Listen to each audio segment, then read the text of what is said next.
What do the Warriors do now since their plan is just bursting into flames right before our very eyes? Let's dive in. Obviously, the Golden State Warriors and their situation is near and dear to my heart. Longtime Warriors fan since they just were nothing. And the fact that they've won 4 championships is just the best feeling in the world. But we got to talk about what's going on right now. And I am so sick of talking about the Kaminga situation. And I just want to be as blunt as I can to talk about this. Honestly, both parties are at fault. Kaminga kind of acts like a whiny little baby.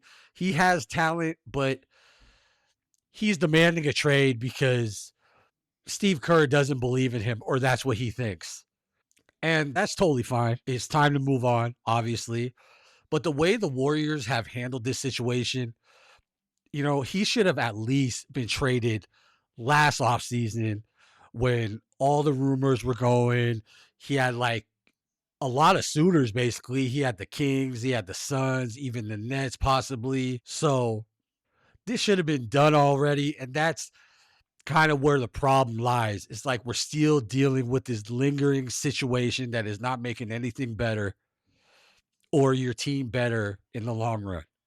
So without getting too crazy into that, like I just feel like I've been the last 6 months, it's time to dead this situation, make this trade, because you see what happens. The more you let it linger, oh, look, Jimmy Butler went down. Now we need Kaminga. He's in. He gets injured like the first full game, like he's in.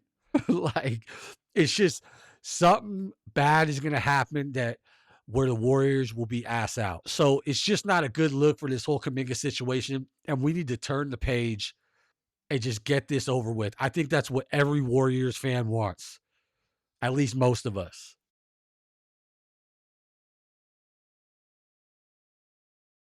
Now let's talk about Draymond Green. And while I've been talking to him in random videos and stuff, I gotta think he's at the root of the problem. And me, like I always say, I'm thankful for the general that he's always been with the Golden State Warriors, but there always is a negative that comes along with his play. Tell me if he didn't have all his antics in the only finals that we lost. Okay, we lost against the Raptors too, but when we lost against the Cavs, we should not have lost that.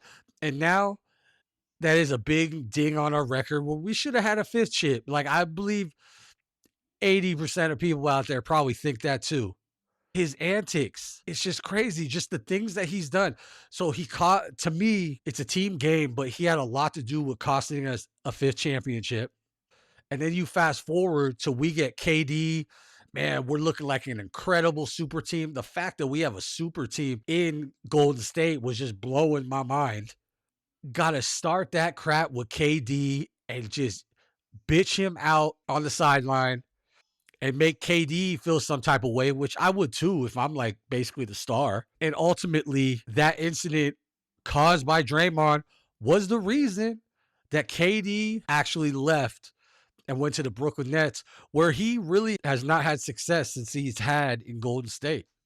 And then let's go to the situation between Draymond Green and Jordan Poole. Let's be real. We could dog Jordan Poole all we want, but he was a huge factor in us getting that final championship. And what does he do? Draymond is the veteran, and he can't take a little jaw jacket with Jordan Poole. Even if Jordan Poole was young and arrogant, said stupid crap to him, you're the veteran. You should be able to talk it out or just let it just fall off your shoulders off. But you couldn't do that. Your ego is so big that you got to sock this guy out in practice, which eventually led to the organization siding with Draymond and then Jordan Poole getting traded for Chris Paul, going to the Wizards. And honestly, we have not been the same since. And wins have been harder to come by. While we have made the playoffs, it seems like something always revolves around Draymond. He has a whole bunch of texts all the time and he can't control himself. And even when he got suspended after stepping on Sabonis' chest against the Kings a couple years back, He went to therapy and said he's changed and everything. He hasn't changed at all. Look at this year. He's walking off the court and everybody's like, oh, yeah, he's a changed man because he's learning to step away from the situation. So you're telling me that you can't calm yourself down to the point where you want to suck out your coach now? That's something with you internally that you say you've changed, but you have not at all. And what does that lead to? You being detrimental to the team. And seeing as your statistics don't add up to your bitching and complaining and technicals, that means that you ain't really worth it that much anymore.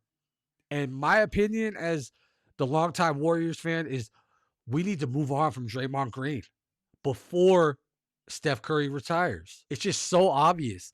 All these things he does, he's just detrimental to the team. So please, Warriors front office, let's move on from Dre.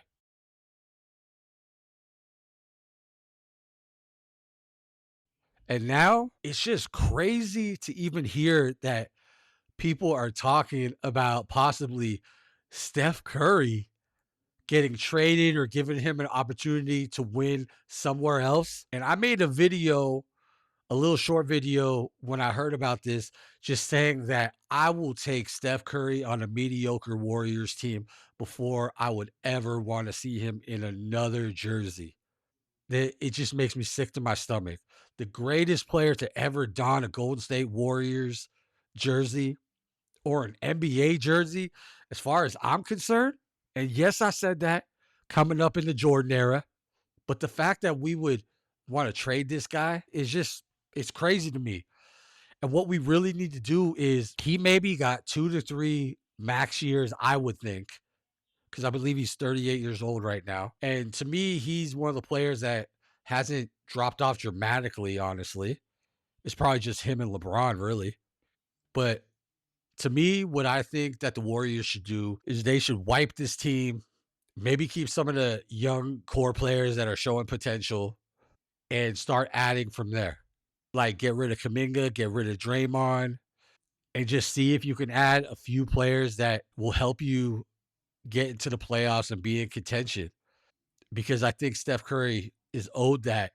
And if we are looking towards the draft, it's like I don't get why we're scared to trade draft picks when we have bombed on the draft since we drafted Steph Curry. We have bombed. So why not just give away draft picks, get a piece or two or three, and just try to help Steph from there? And Jimmy Butler will be back next year. And I feel like he will definitely help the cause, but get a few pieces to help Jimmy and Steph, get rid of Draymond and Kuminga, the two most negative parts on this team, and I believe we could have success. And we could make Steph Curry happy until he rides off into the sunset whenever he wants to do that. That's just what I think, but what do you think? Drop a comment and tell me what you think the Warriors should do. And is this the end? Make sure you subscribe to the channel. This has been The Authentic Take.